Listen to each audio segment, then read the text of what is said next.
Maple Leaf Gardens, em Toronto, no Canadá, Jimmy Swaggart apresenta sua vibrante mensagem, O que aconteceu da cruz ao trono. Glória a Deus. Aleluia. Aleluia. Aleluia, aleluia. Louvado o nome de Jesus. Obrigado, músicos, cantores. Os que trouxeram a Bíblia, abram, por favor, no livro de Atos, capítulo 1. No livro de Atos, capítulo 1, começando no versículo 2. Lucas escreveu estas palavras e diz: até o dia em que, depois de haver dado o mandamento por intermédio do Espírito Santo aos apóstolos que escolhera, foi elevado às alturas. A estes também, depois de ter padecido, se apresentou vivo com muitas provas incontestáveis, aparecendo-lhes durante 40 dias e falando das coisas concernentes ao reino de Deus.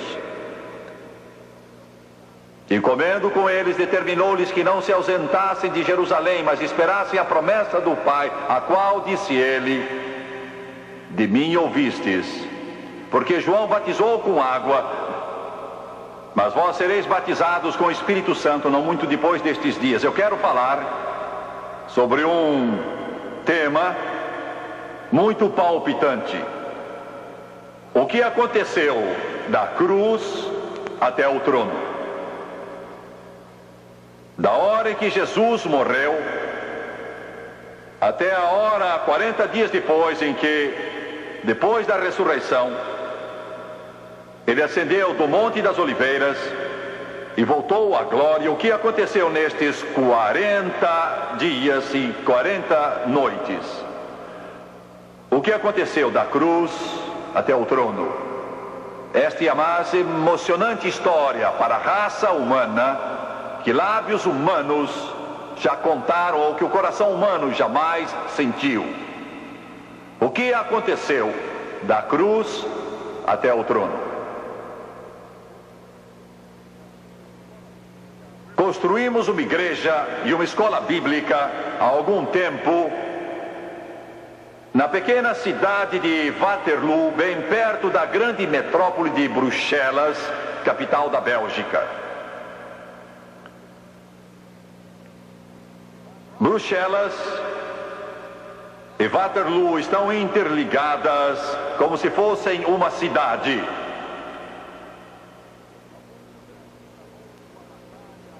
Há muitos anos travou-se uma batalha em Waterloo que veio a mudar o curso da história.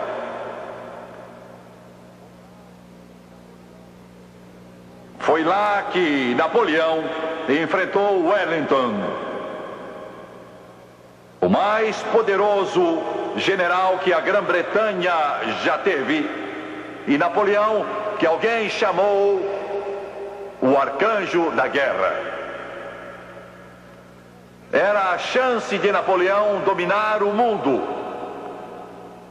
Se ele derrotasse Wellington em Waterloo, o mapa do mundo teria sido bem diferente. O futuro da humanidade teria sido diferente. E ele chegou perto de conseguir. Eu estive lá há dias nesse campo de batalha, onde quase 150 mil soldados morreram naquela terrível batalha de algumas horas. Wellington ocultou suas tropas ao longo de uma estrada, com aterros de um lado e do outro, e por uma outra razão, sabida só por Deus, Napoleão, ele não compreendeu bem o que estava lá. Quando lançou o ataque, as forças mais poderosas da face da terra, a excelente guarda napoleônica que dominou toda a Europa, ela encontrou um muro e foi rechaçada. Napoleão não cedeu nada. Por uma razão desconhecida, ele continuou dando a ordem de avançar, de ir em frente, ir em frente, ir em frente. E seu exército foi desbaratado. E Napoleão foi feito prisioneiro. E ali se desfez todo o seu império. E em Londres, no alto de um edifício, porque isso foi antes do telefone e do telégrafo, ergueram grandes letreiros que diziam: derrota total, mas surgiu um forte nevoeiro e cobriu o letreiro. E então milhares e milhares de londrinos gemeram, choraram, mulheres desmaiaram, pensando que Wellington tinha sido derrotado, mas de repente aquele nevoeiro foi levado pelo vento e o sol começou a brilhar e apareceu o restante da mensagem: derrota total de Napoleão. Há 2000 anos atrás, Satanás resolveu conquistar e dominar este mundo, e a terra estava em jogo. E todos os seus habitantes, todas as crianças que viessem a nascer, tão úteis, tão importantes, tão valiosas, que Jesus disse: uma alma vale mais que o mundo todo. O magno conflito, morte contra a vida, pecado contra a salvação, inferno contra céu, trevas contra a luz, se desenrola em um monte.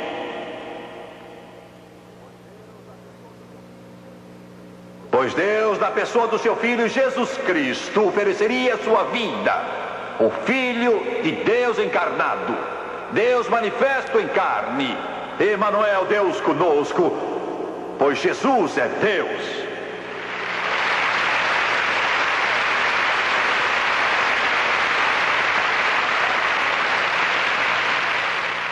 Ele seria pendurado num monte.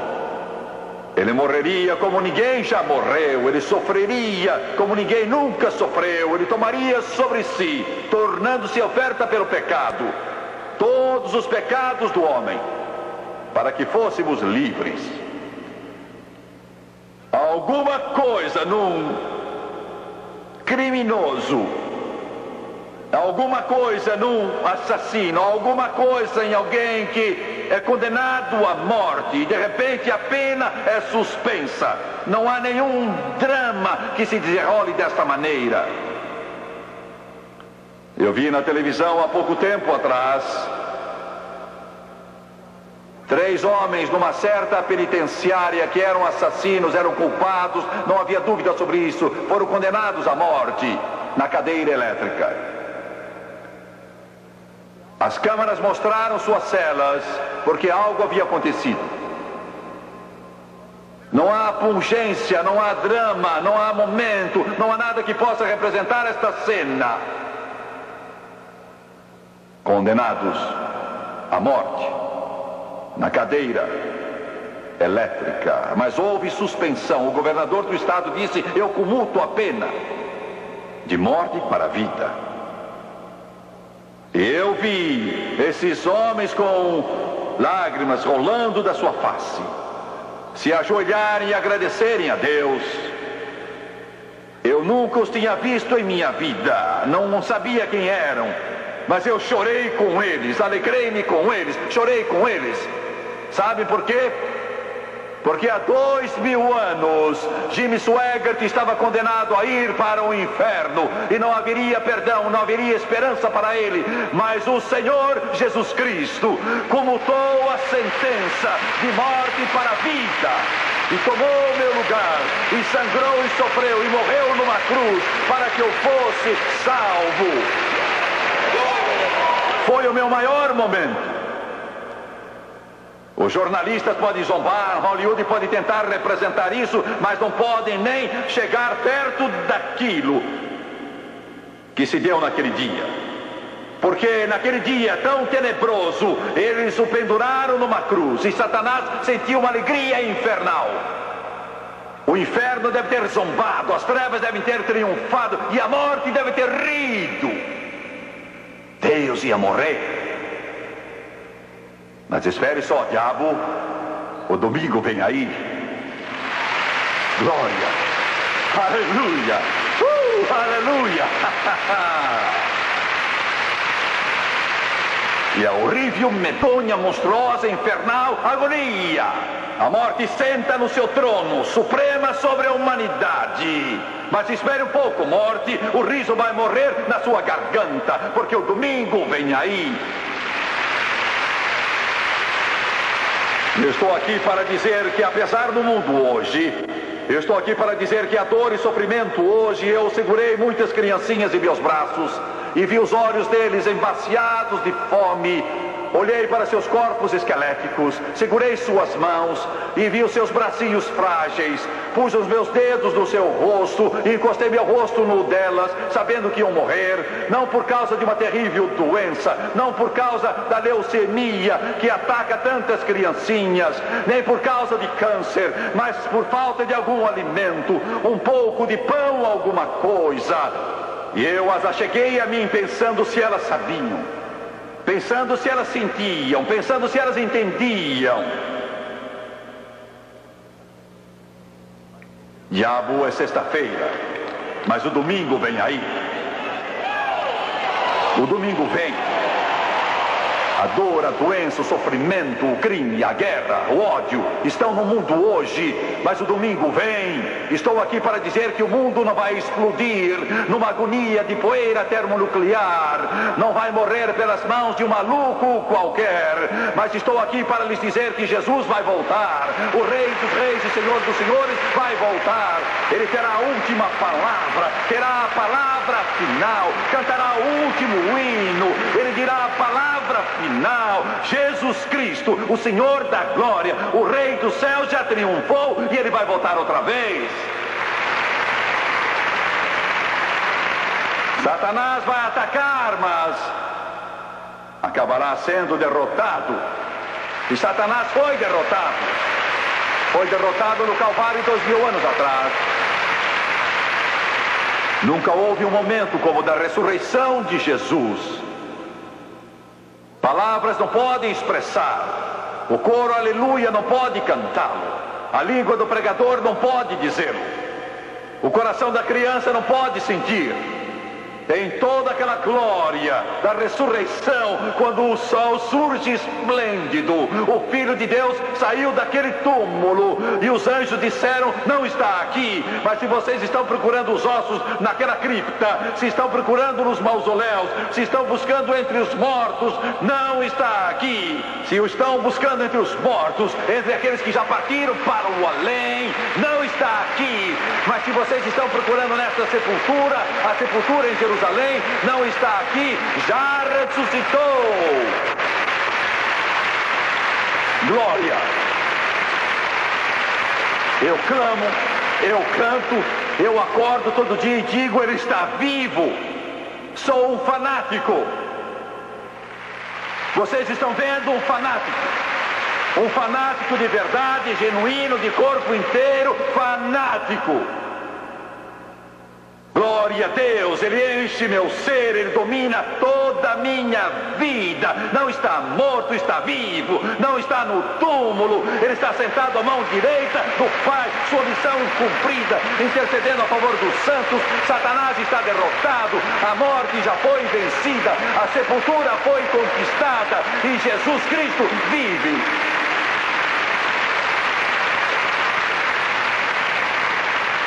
Seu pobre jornalista, seu pobre representante da imprensa,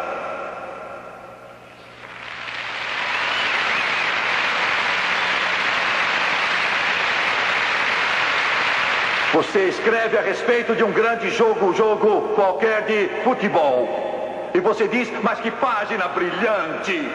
Você escreve sobre um acontecimento notável e pensa, veja só que coisa maravilhosa. E escreve a respeito de um desses filmes de Hollywood e pensa que escreveu uma grande coisa. Porque você não escreve sobre o maior fato que jamais aconteceu, que Jesus vive, Ele vive, Jesus Cristo vive hoje.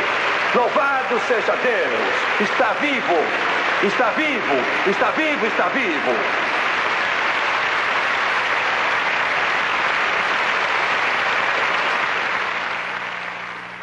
Meu Deus, isso faz você gritar. Isso faz o mundo gritar. Eu não entendo alguns de vocês. Vocês estão aí.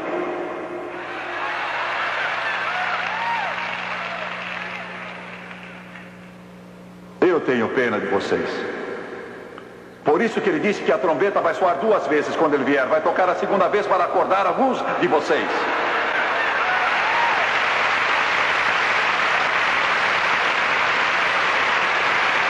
Aleluia! Que pensamento! Jesus trouxe salvação perfeita, vitória sem vitória. Ainda que Satanás ataque, a graça de Deus nunca falha.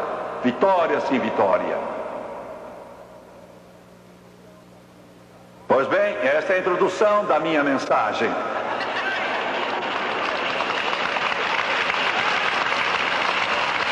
O que Jesus fez, o que aconteceu da cruz até o trono. O que aconteceu da cruz até o trono. 40 dias e 40 noites, ele andou na terra. Foi visto. A primeira coisa que nos deu foi salvação. Naquele dia memorável, registrado em São João, capítulo 1, quando João Batista estava batizando no Rio Jordão, esta foi outra cena vinda lá da eternidade. Eu posso ver João Batista batizando em nome de Deus os que vinham para servir a Deus, arrependidos.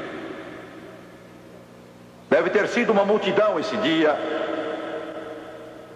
E de repente, uma coisa elétrica corre e enche o ar. Pode-se sentir. O Batista deve ter parado um pouco de batizar. E de repente ele vê Jesus. Que momento deve ter sido? Ele tinha estado nesse deserto desde que era criança, orando e esperando por esse momento. Foi eletrizante, foi estupendo, foi cativante, foi cintilante, foi tão grandioso que nem se consegue descrever. E ele disse, eis. E quando ele disse, eis, todo mundo virou e olhou.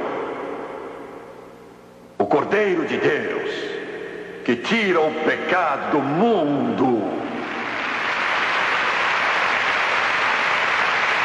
Você entende o que João está dizendo? Você entende mesmo o que João está dizendo? Entende o que João disse naquele dia?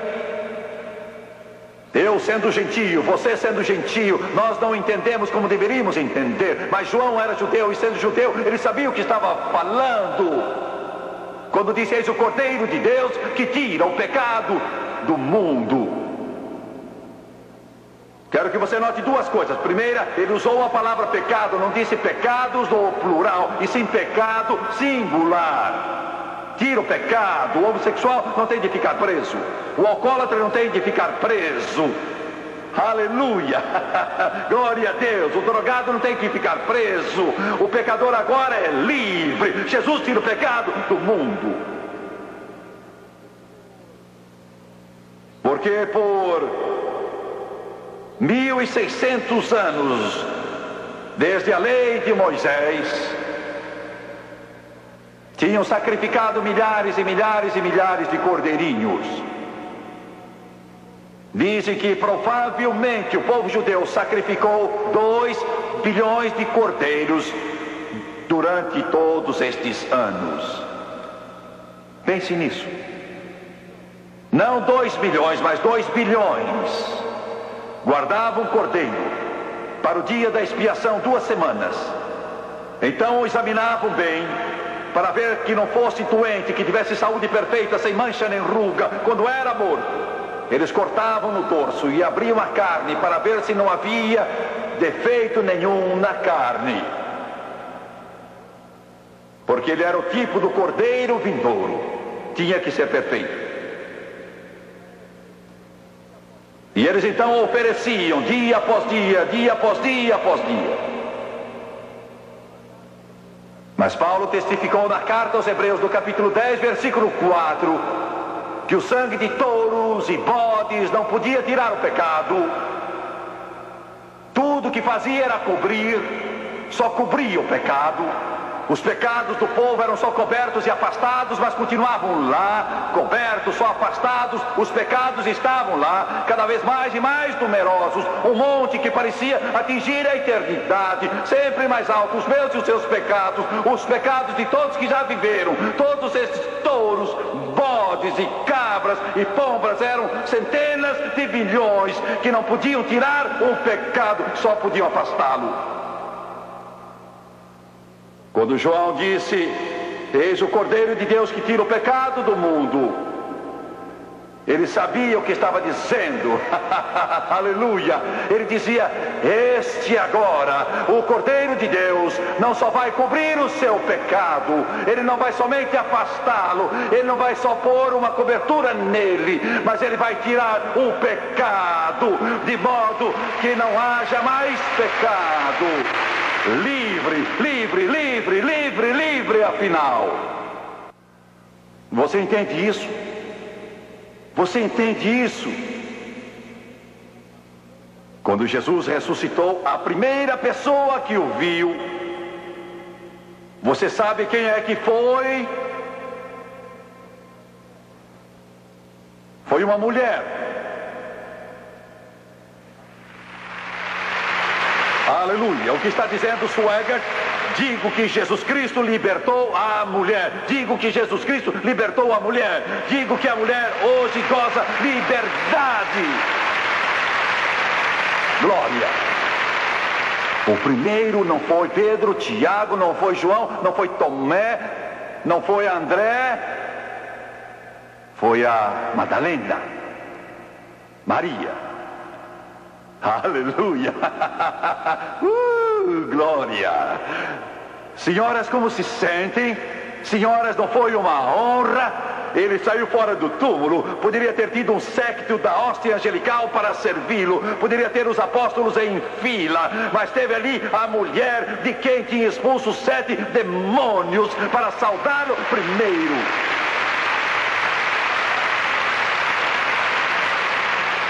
E com isso diz: seja quem você for, ele pode mudá-lo.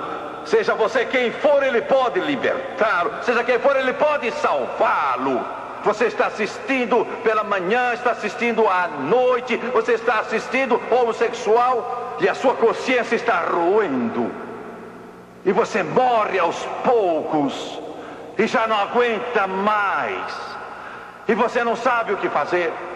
Eu sei de um que pode libertá-lo, que pode mudá-lo. Nesta hora, pelo poder de Deus, não uma reabilitação psicológica, mas um milagre, mudança instantânea pelo poder do Todo-Poderoso. Glória!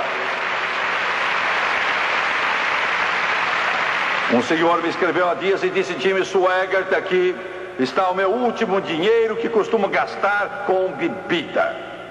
Estou mandando a você, para você pregar na televisão, e com a ajuda de Deus eu nunca mais vou beber nada. Eu já esbanjei 10 fortunas, estou arruinado, mas pedi que Jesus me viesse salvar. Você treme, sofre de delirium tremens, mas Ele pode libertá-lo agora, agora mesmo, miraculosamente agora.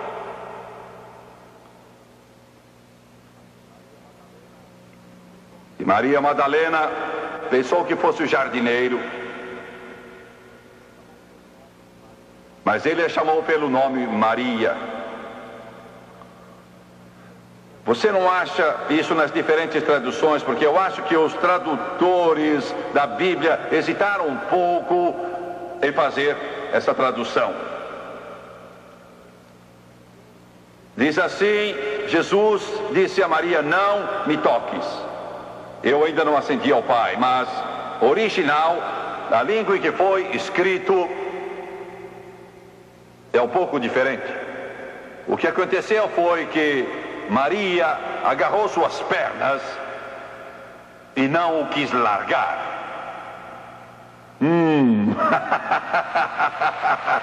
Glória! Eu não a culpo. E então o original diz que ela segurou Jesus Cristo. Ela segurou com força. Meu Senhor estava no túmulo, mas agora vive. Ele está aqui, eu não vou soltá-lo.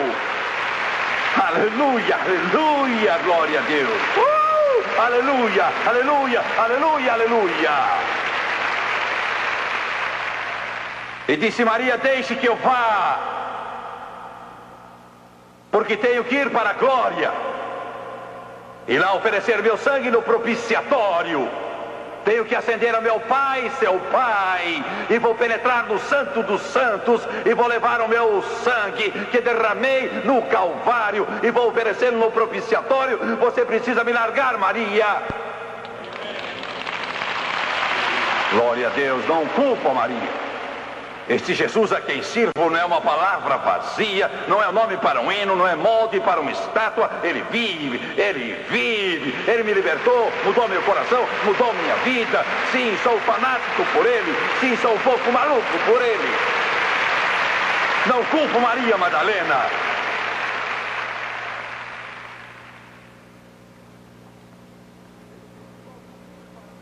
Ele disse: vou subir para meu Pai.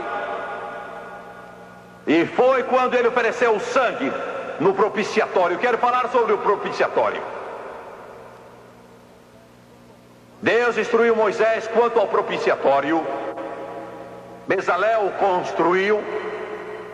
Ele foi ungido por Deus para fazer o propiciatório. O propiciatório era de fato uma tampa de ouro batido. Era uma peça só, posta sobre um cofre, 2 metros de comprimento, 1 metro de largura, feito de ouro também.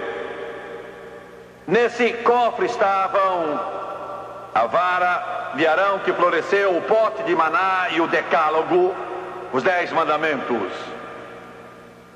No propiciatório havia 2 querubins com as asas estendidas por sobre ele, tocando um ao outro, com a face voltada para o propiciatório, feito de ouro batido, toda uma peça de ouro só.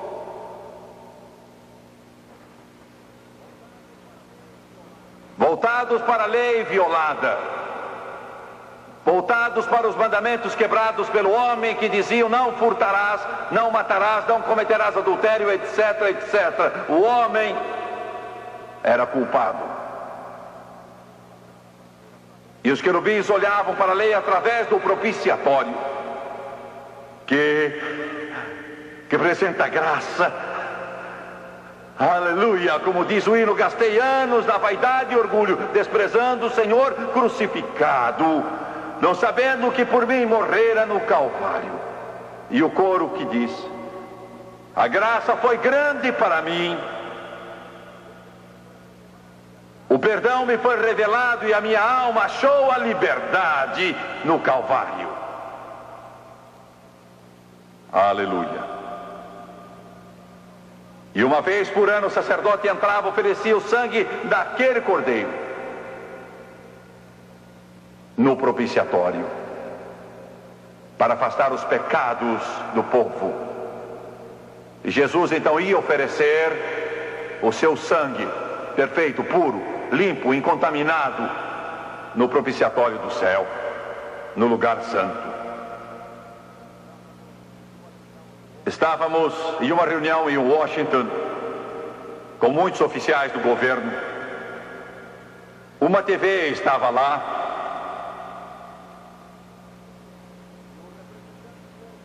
e o representante de um programa que não vou mencionar,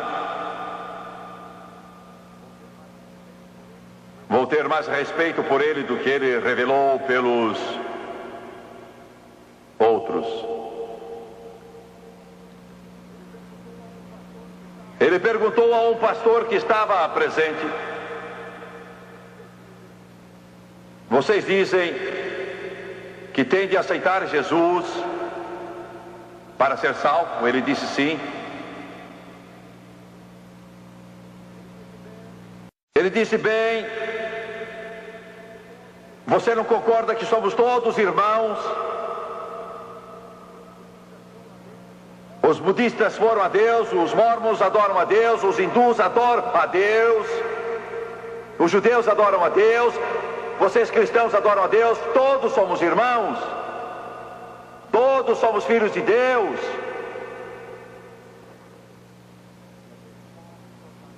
E aquele pobre jornalista teve de ouvir a resposta seguinte: não, senhor, não somos todos irmãos.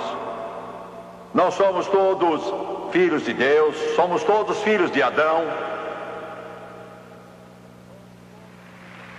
Somos todos filhos de Adão. Para ser filho de Deus, você tem que aceitar Jesus Cristo. É isso que intriga o mundo, é com isso que o mundo se irrita, é por isso que o mundo range os dentes. Eu vou para o céu, mas vou do meu modo.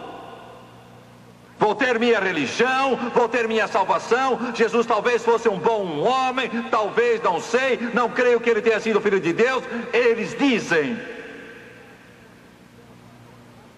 não posso aceitar sua religião, pastor, amigo, não é minha. Ela vem desse livro.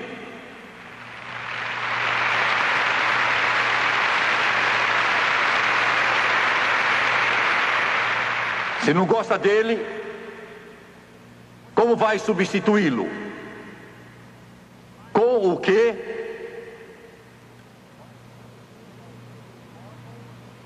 Vai substituí-lo com o livro de Mormons? Vai substituí-lo com o livro de algum filósofo moderno, talvez? Com o que vai substituí-lo? Não há nada como este livro. É a palavra de Deus. Louvado seja Deus. Quando o mundo se desfizer e as trevas se espalharem, este livro continuará. Porque é a palavra do Todo-Poderoso. E você não irá para o céu se não aceitar Jesus Cristo como seu Salvador pessoal. Não pode chegar a Deus se não aceitar Jesus Cristo como seu Salvador pessoal. Por quê? Porque Ele é Deus, porque Ele veio do céu, não foi outro, mas Jesus Cristo veio do céu e morreu lá na cruz do Calvário e pagou o preço dos seus pecados. E você vai ter de responder a Ele.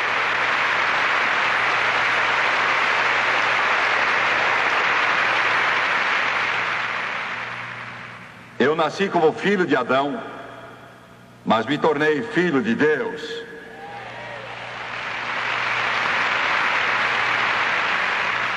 Em segundo lugar, não só Ele nos deu salvação, mas nos deu vitória.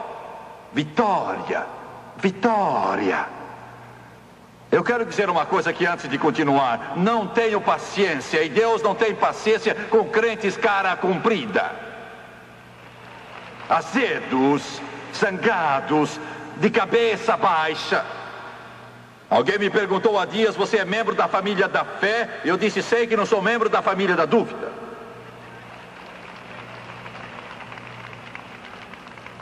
Ele trouxe salvação à sua vida, Ele deu vitória. Você deve se levantar de manhã com um sorriso, endireitar os ombros, olhar o diabo bem firme nos olhos e dizer: esse é outro dia que o Senhor fez, vou me regozijar e alegrar nele. Ele deu vitória a você, deu alegria a você, deu paz a você, deu poder a você. Vitória, vitória, vitória. Pois bem, a Bíblia diz que Jesus desceu até o inferno E ele levou cativo o cativeiro e concedeu dons aos homens. A Bíblia diz que ele deu apóstolos, profetas, evangelistas, pastores e mestres. Vou ajudá-los um pouco. Estão vendo estes homens na plataforma hoje? Eles são dons.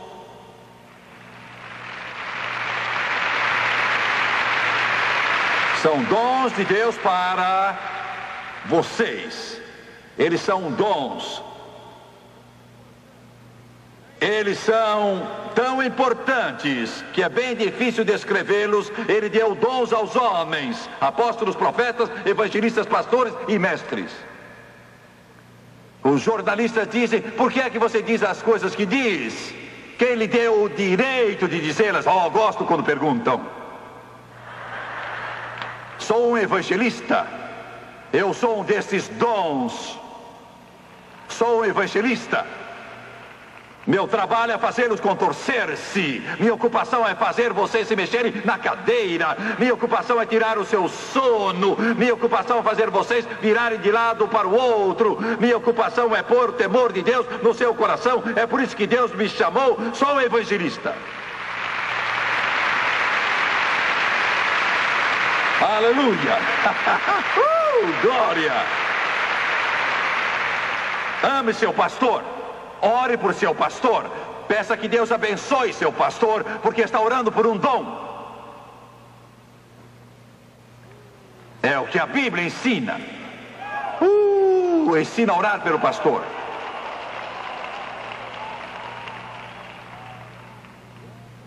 Agora, o homem caiu.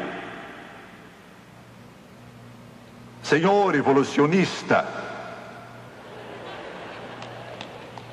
mas não caiu de uma árvore.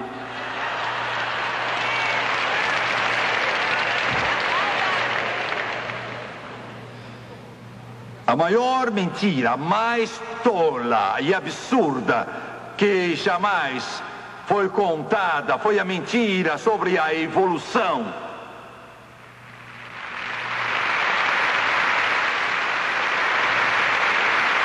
Que há 10 bilhões de anos você surgiu de um tipo de vida primitiva. E você ficou nadando no oceano por 1 bilhão de anos e afinal chegou a uma praia.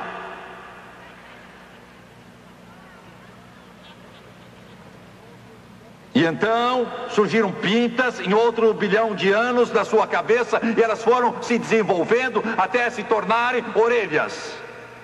É isso que essa gente ensina. Que as universidades ensinam. Não todas, mas muitas. Fale mesmo! Eu falo.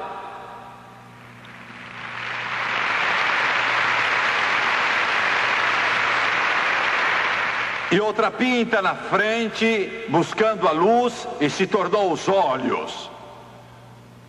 E outra 5 milhões de anos mais tarde, que se desenvolveu em mais de 1 milhão de anos e acabou ficando finalmente uma perna. Oh, agora pode mover-se.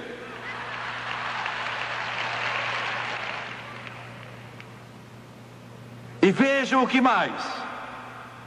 Desenvolveu uma cauda para pendurar na árvore. Coisa mais linda. Estão vendo? Não é mais fácil crer que no princípio Deus criou os céus e a terra? Não é mais fácil crer? Não é muito mais fácil só crer na Bíblia? No princípio Deus, Deus, Deus, Deus, Deus. Diretores de escolas e professores, vocês querem tirar Deus das escolas? Deus ainda vive. Querem tirar Deus dos compêndios, mas Ele ainda vive.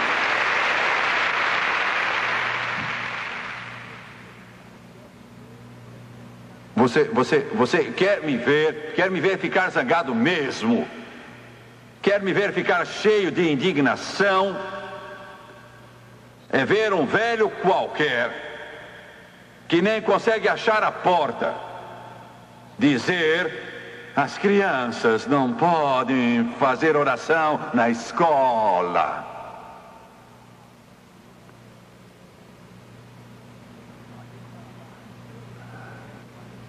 Aqui no Canadá eu não sei o que acontece, mas nos Estados Unidos demitiram um técnico porque curvou a cabeça e orou com o seu time antes que fosse jogar.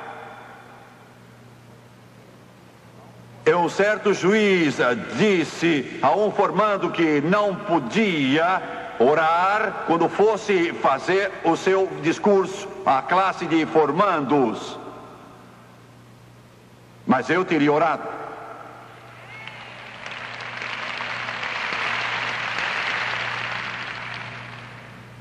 E isso de modo furtivo. Eu diria: ó Deus, dizem que eu não posso falar contigo.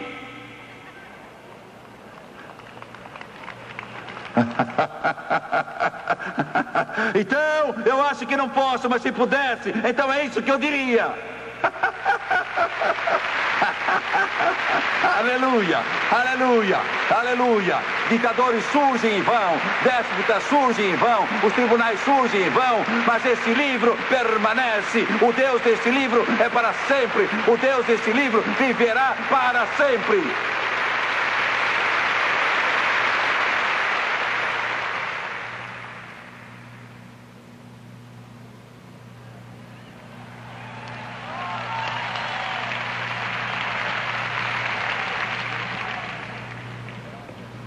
Alguns dos jornalistas dizem: será que aquilo é água?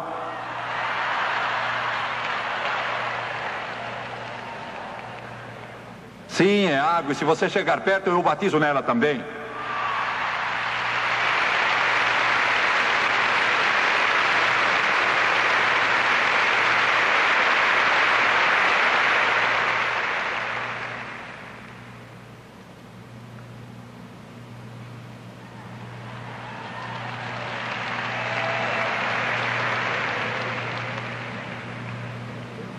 Eu gosto deles. Eu gosto desses jornalistas de fato. São gente boa, gosto deles.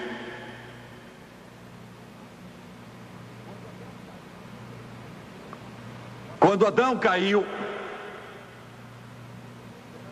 ele perdeu esperança, amor, fé e segurança. Desespero substituiu esperança, medo substituiu amor, dúvida substituiu fé, preocupação substituiu segurança. O homem se envolveu na dúvida, desespero, medo, aflição. Quando Jesus ressuscitou, eis o que ele fez, o que aconteceu desde a cruz ao trono. Quando ele ressuscitou em suas aparições, 10 aparições ao que saibamos,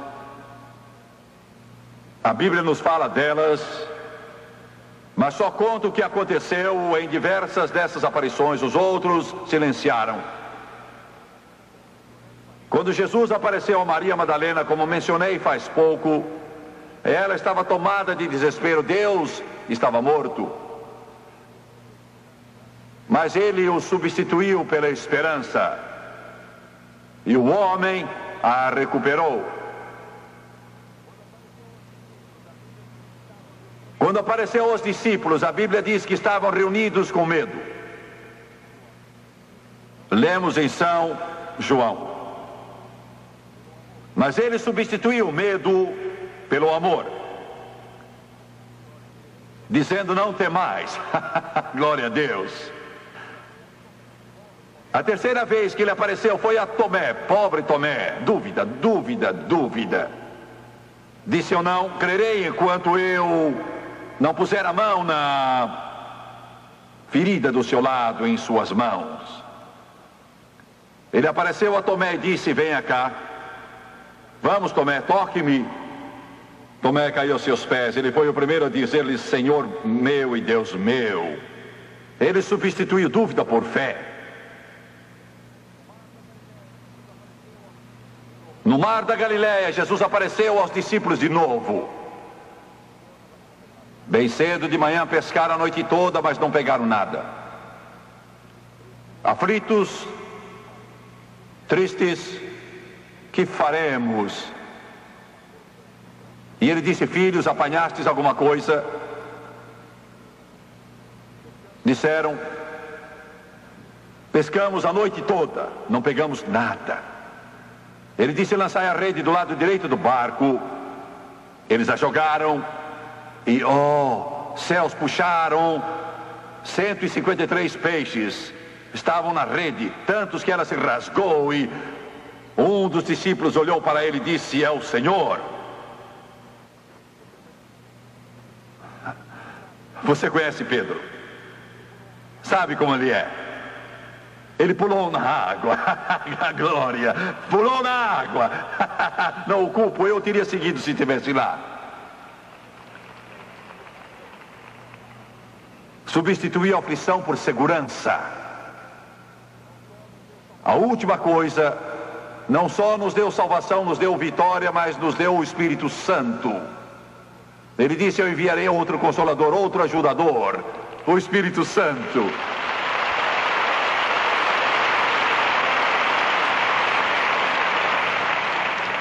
Igreja, o Espírito Santo é o segredo.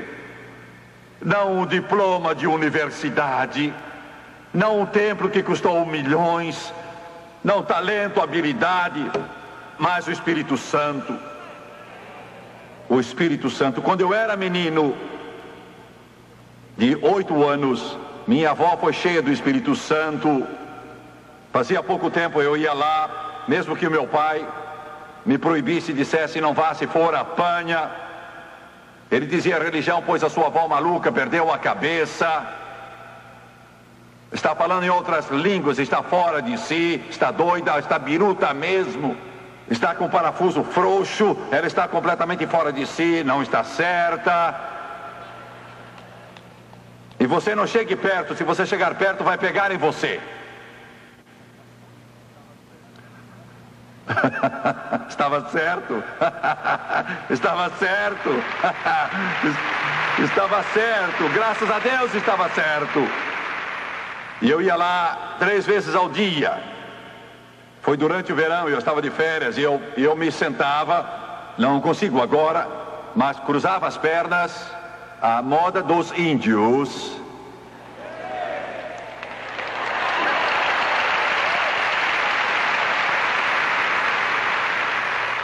E então dizia: vovó, conte-me, tinha 8 anos, conte-me como foi cheio do Espírito Santo. Mas para aqueles que não o conhecem, isso não faz sentido algum, vocês não iriam entender isso.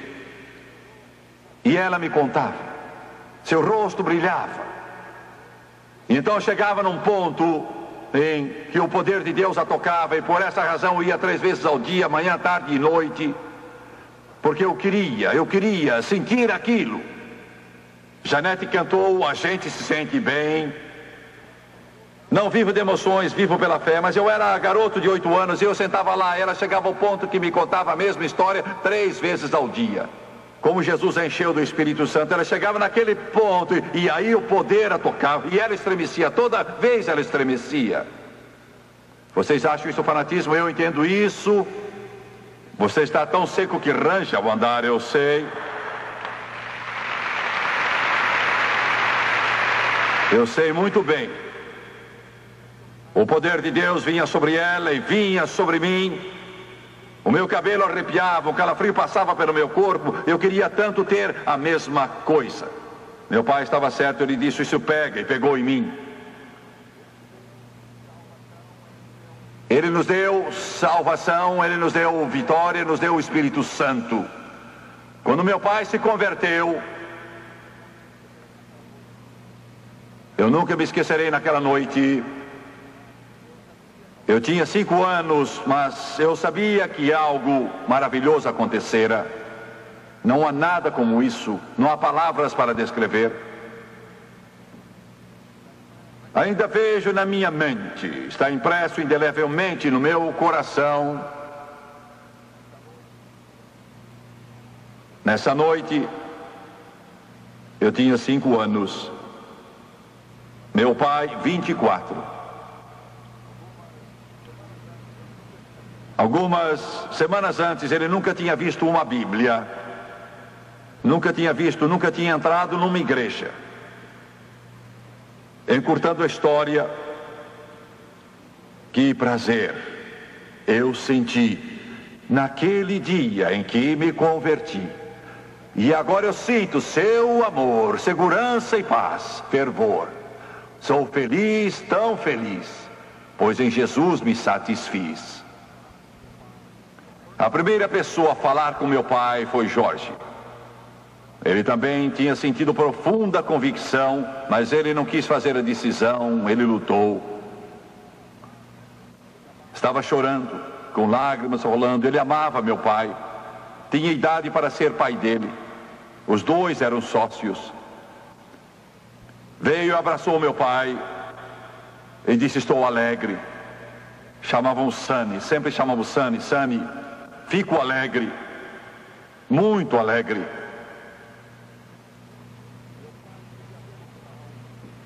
Meu pai queria vê-lo salvo, mas Jorge não se decidia. Pegou o vício de beber, perdeu um negócio após outro. Ele bebia tanto que o seu corpo ficou afetado. Ele teve um derrame, andava arrastando a perna na rua, perdeu seus carros, perdeu sua casa, mudou de uma bela casa para uma outra, um barraco. Não quis dizer sim a Jesus. Acabou perturbado na mente.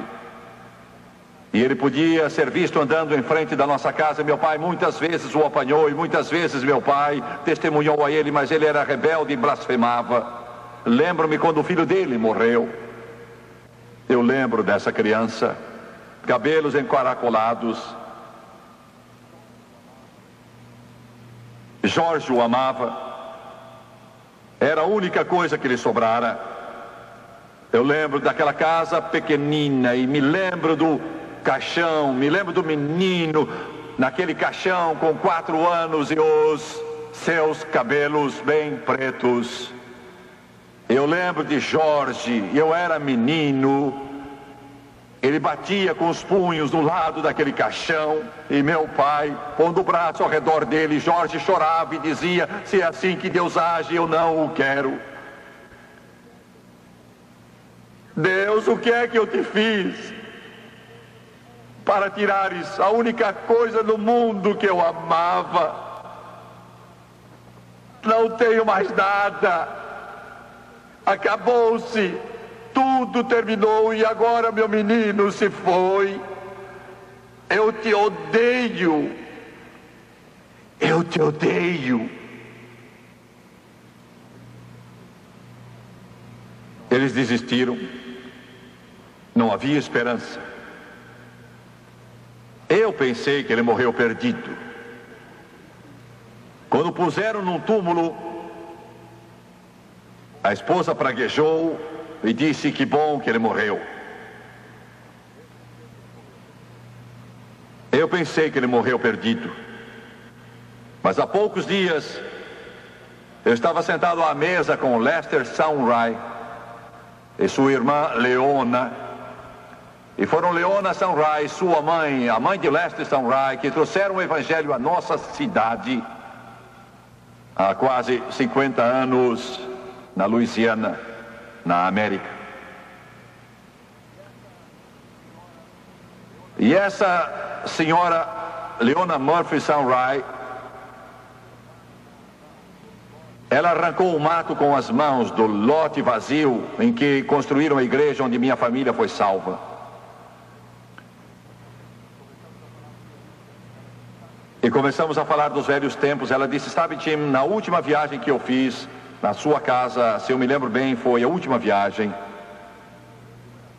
Ela disse: eu vi seu tio, meu tio era rico, um multimilionário diversas vezes. Eu nasci na casa dele, 1935, 15 de março. Ela disse: eu ouvi, parei, o cumprimentei. E meu tio Lee a amava. E ela estava perguntando sobre meu avô, meu pai, minha mãe, sobre o pai e mãe de Jerry Lee Lewis, sobre o pai e mãe de Mickey Gilley.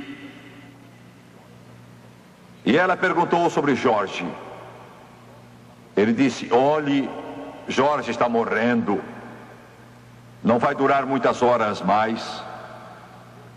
E ela disse: Jimmy, eu fui depressa até lá, entrei naquela casinha, ele estava ali deitado, e ela ajoelhou junto a ele e disse: Jorge, você me conhece? Eu sou Leona Sanraio. Ele olhou, um olhar parado, e afinal sacudiu a cabeça assim. Ela disse: chegou a hora, as cortinas estão descendo. Terá valido a pena quando virmos Cristo. Senhoras e senhores, John Starnes.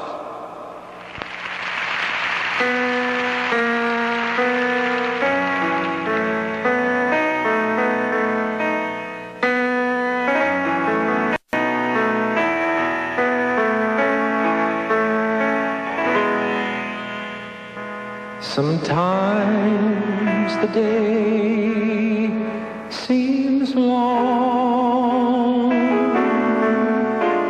and our trials are hard to bear. We're tempted to complain, to murmur and despair, but there is one in heaven who knows our every care. Let Jesus solve your problem. Just go to Him in prayer.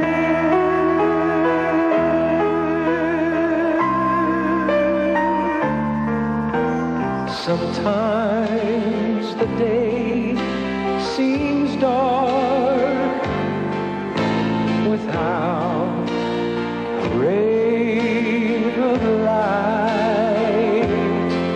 We're tossed and driven on with no human help in sight.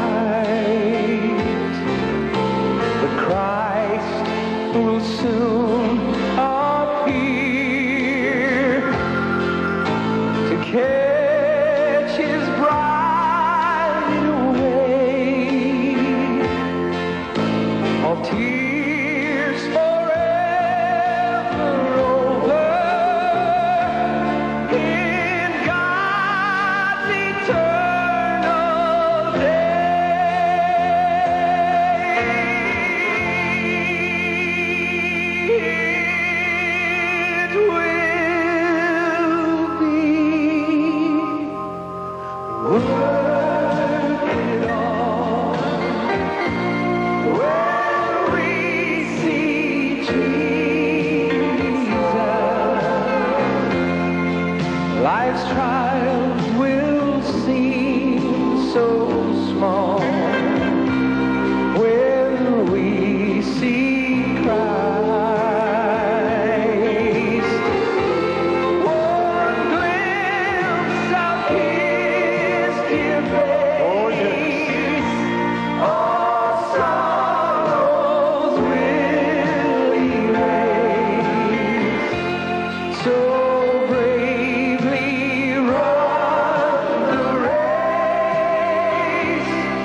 life's trials will seem so small when we see Christ.